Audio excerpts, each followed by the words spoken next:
I've rented $15,000 worth of gear for 12 days, and it only cost me 1,500 bucks. Let me explain. Hey guys, my name is Wade, and in this video, I'm gonna be talking about where I rent gear from, why I would even rent gear in the first place, and some of the best practices for when you are renting gear. So let's start with why you would wanna rent gear in the first place. We recommend this to a lot of people when you wanna try a new camera, a new lens, or something that's really expensive that you're just not sure about. Yes, you can watch 100 YouTube videos and get a vibe for something, but generally speaking, if you're gonna be spending, I'd say over $1,500, $2,000, or $4,000 on a camera, you should rent it for a weekend first or rent it for a project that you're doing. We have 3 Canon R5 Cs, but before we bought the Canon R5 C, we rented it, tried it on a gig, and made sure we liked it. So the other reason you might wanna rent gear is you don't need the gear all the time. Like for this particular project, I've rented 2 pretty big lenses. One of them is a $10,000 lens. It's a Canon 100-300 f2.8. But to be honest, we only need this lens every once in a while.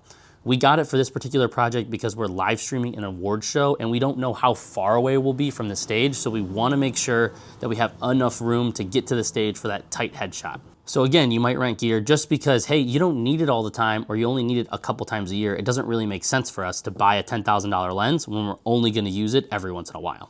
Now let's talk about where I rent gear from, which is pretty obvious based on these cases, and that's LensRentals.com. And before we get into it too, I do have a referral code for LensRentals.com, so feel free to use that. The link is in the description. You get $25 off, I get $25 credit.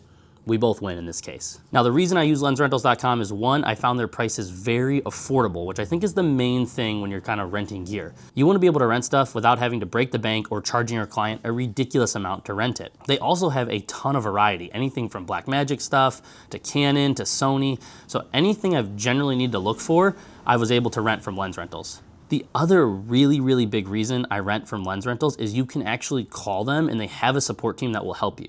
I've had to call LensRentals a number of times just for merging orders together, or maybe, oh my gosh, I need the order a day earlier or a day later, and I can actually call someone, talk to someone on the phone and explain this to them, and then they can help me adjust my order. And I think anytime you can find a business where you can actually physically call someone and talk to them is a huge bonus. Now for this particular project, we're spending $1,452.61 on these 3 items, which might seem like a lot, but we're renting them for 12 days. Now, as any good business owner would, all this cost is passed on to the client. And then if they have a question about why we're renting these things, we simply explain to them what we're renting, what we're getting, and why it's necessary for their particular project. Now, before I open these cases and actually show you what I rented, the other tip that I wanna give you about renting gear from anywhere is you always wanna rent it a day in advance before you need it. So we're leaving for this trip tomorrow on Friday, and I had this gear all come on Wednesday. And yes, just pay the extra day for the rental because this will help with your sanity, it will help you check gear, and it will help you make sure that you got everything. To give you an example of something that happened to me with LensRentals, I rented something to come on a Thursday, or I needed to leave on Friday morning for a project, and the gear didn't come Thursday. Now that's not LensRentals' fault, that was actually FedEx's fault. It just didn't make it in transit to where it needed to go through FedEx. Now, the cool thing about LensRentals is I reached out to them, saw that it wasn't gonna come, and they actually sent me a whole new rental, no additional cost, to the location I was going to on Friday, and I picked it up from a FedEx there, and it was there before, I think, 11 o'clock. Now, again, that's not gonna work in every situation, but from now on, I always rent it a day earlier. Another reason I like renting from LensRentals is everything they send comes in a hard case, so you know it's nice and safe and secure.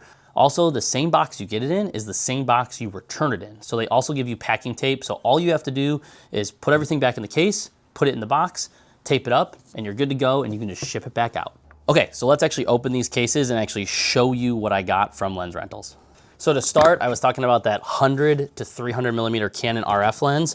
They sent it in this ginormous case with this nice big lens cover. And again, it's a $10,000 lens, so I'd expect nothing less.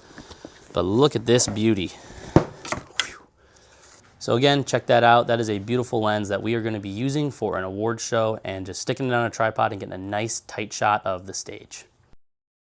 Okay, and in the other case, we've got that 24-105 and then actually a Teradek unit. So we need these 2 Teradeks to wirelessly send the signal from the award show because we don't actually know what we're setting up yet, so we just need to make sure that we have Teradeks. Now I'm taking 2 more of these, but we had to rent one, which is nice. Because again, speaking on renting, I have 2 Teradeks, but I generally never even need to use 2 Teradeks, and I definitely never need 3 Teradeks on a lot of jobs I do. And this is that 24-105 with the power zoom. I feel like I'm showing you a fish I just caught in the ocean. But as I was saying, this lens is even $3,000, and with the power zoom, it's a little bit more. And it's not something we need all the time. It would be nice to own, but generally we rent this lens 2 or 3 times a year for bigger projects, and that's plenty for what we're doing. Okay, so that's my take on renting gear. I would love to hear in the comments down below where you rent gear from, what some experiences you have, or if you have any tips about renting gear. Again, my big tip is rent it the day before you need it. So again, if your project is on a Wednesday, don't rent it for Tuesday, rent it for Monday. Thanks for watching, guys, and we'll see you in the next video.